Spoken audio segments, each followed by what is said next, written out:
Welcome back to The Extract. I'm Kyle Meyer, and next to me is some really delicious cheese. This is very distracting. And over here, this is Vittore Alessandria, one of the greatest crafters of Nebbiolo, like in the whole world. Good morning. Super duper talented guy. Not only does he have great wines, you brought cheese, which is like doubly cool. So, Vittore, welcome. Thank you. All I'm right. very pleased. Quick story, I was telling Vittore this earlier.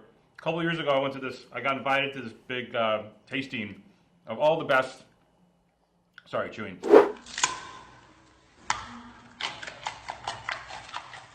Barolo and Barbaresco wines produced, called Nebbiolo Prima. It's a very special event. It's like a 2 or 3 day event. All the top guys are there. All the hitters are there. And the one of the wineries that just really blew my doors off, that I had no expectations for before, was Fratelli Alessandria. And I remember it was one of the most impressive displays of Barolo I've ever tasted. And the wines were just absolutely remarkable and so fine and so tender and so elegant. So when Vittore said he was available to come and talk today, we had to have him. So welcome. And let's start right now with, let's get outside of Nebbiolo for a minute, because we'll get to Nebbiolo in a second. But there's a wine on the table that's very special, very unique, Pelaverga. And, okay, why, first of all, you're in the commune of Verduno, Yes. right, in the northern part of Barolo? Yeah, the top north part of the Barolo area. Mm-hmm. Now, you have a grape there called Pelaverga. Yes. Why only in Verduno? Good question. Probably, I think, because only there it found this ideal habitat to shows all its definition, all its peculiarity. That is very small berries, but a lot of spiciness in the nose. So I think that both for the soil, both for the microclimate, specific microclimate of Verduno, this grape varietal Pelaverga can show there all these beautiness and in terms of spiciness and fruitness. And I think, in fact, that in all the wines of Verduno there is a little fil rouge that is this kind of spicy elegance in all the wines. Yeah, that runs through all the wines, the Pelaverga and the Nebbiolo. Yeah. Is the Pelaverga a difficult grape to grow?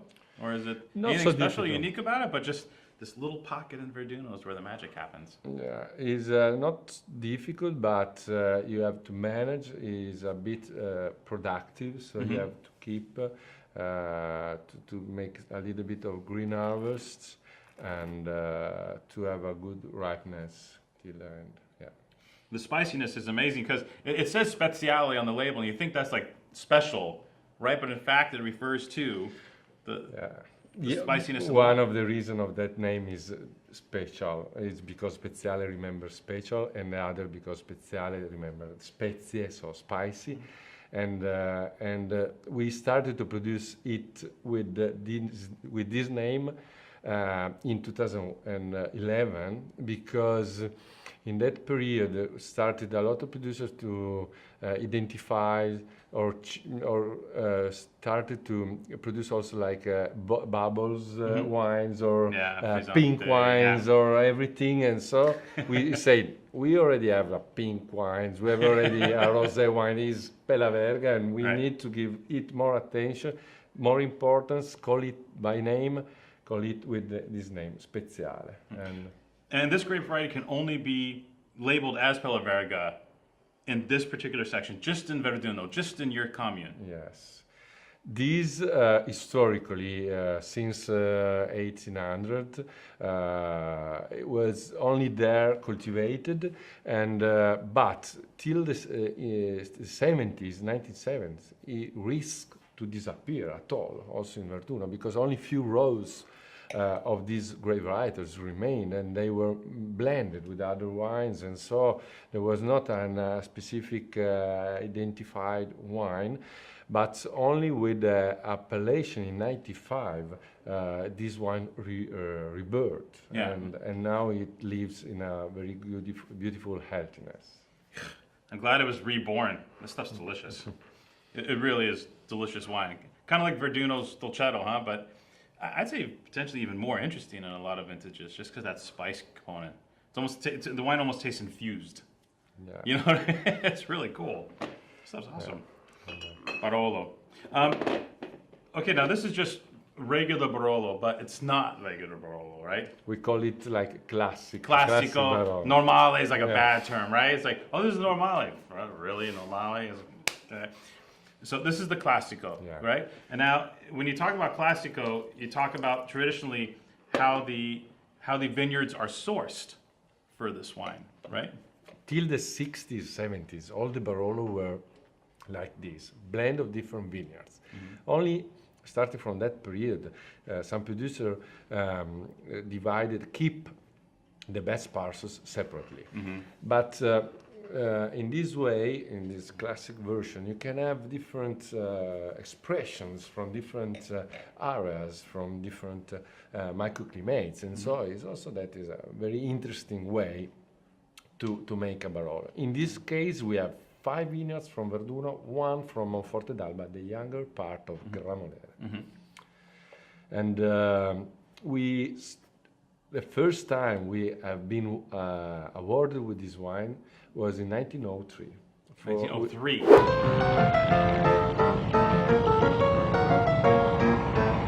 With the Barolo 1894, and at that time there was no international critics, but there were like gold medal, and so in a sort of association near Alba, etc., that concourse that gave these awards, and that was the first award we received in our history as Fratelli Alessandria. Paris Wine Exposition '94. That's hilarious. Now, but the vineyard sourcing, has it changed a lot from those 100 years? Because these vineyards were in the family, right? Maybe with the exception of the Monforte parcel, right? Or the Monforte. So a lot of the same vineyards that were in that wine then find their way into this wine now. Would that be fair to say? Yeah.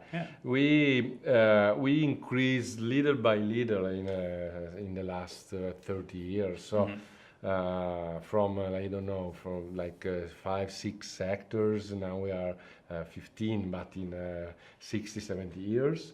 And and one of the last parcel we had is that one from Monforte, the Gramolere, because the Gramolere comes from my mom's side, that is from Monforte, and so we started to produce Gramolere in 2001.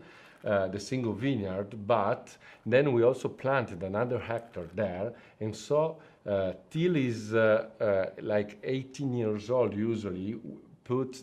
Also, even if they are in a beautiful position, beautiful location, etc., we put the grapes in the classic Barolo. We did the same with the San Lorenzo before, and so is our way to do. No. Smart. All right, we're in Verduno now. So this is your hometown, your stomping grounds. It's an area that, usually we hear a lot of the big names. We hear, Monforte, Castiglione Falletto, La Mora, et cetera. Verduno's really coming on strong. Now, the question I want to ask you is, were the wines always this good and everyone missed it? Or is this something new for Verduno? Have the wines from Verduno from the area have been taken up another notch qualitatively? And then secondly, what is the Verduno style? What makes Verduno so unique as an area? Yeah, Verduno existed already before, but of course we were few wineries, a little bit underestimated, but also because we have improved in the last 20 years. We are, I think, about Fratelli Alessandria, but also the other wineries in Verduno improved in the quality, in terms of quality, step by step. And also because it was difficult for us 15-20 years ago to show very well, because there was an idea of Barolo that was not so like this. So the idea of that period was very structured, powerful, sometimes deep or strong Barolo, and we were not able to produce Barolo like that, because we are very coherent coherent with our terroir. And Verduno is characterized by elegance, finesse. So this kind of spicy elegance, and we do everything in the cellar in a very and in the vineyards in a very gentle way to try to respect as much as possible these aspects.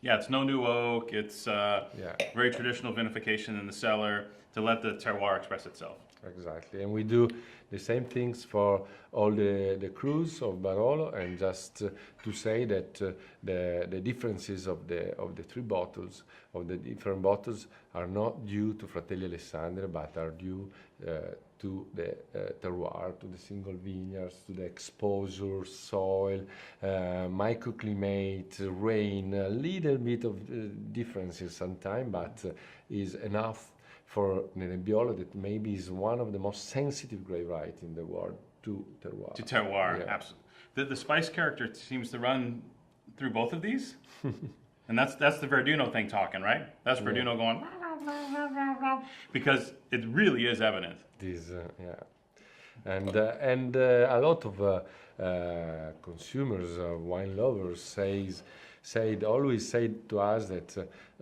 they are quite easily able to recognize Verduno in the blind tasting. For us, this is the best compliment. No, trying to recognize this wine and say, what a beautiful Monvigliero. Not, of course, this will be a great wine from Fratelli Alessandria. We want to show. Verduno 101, man.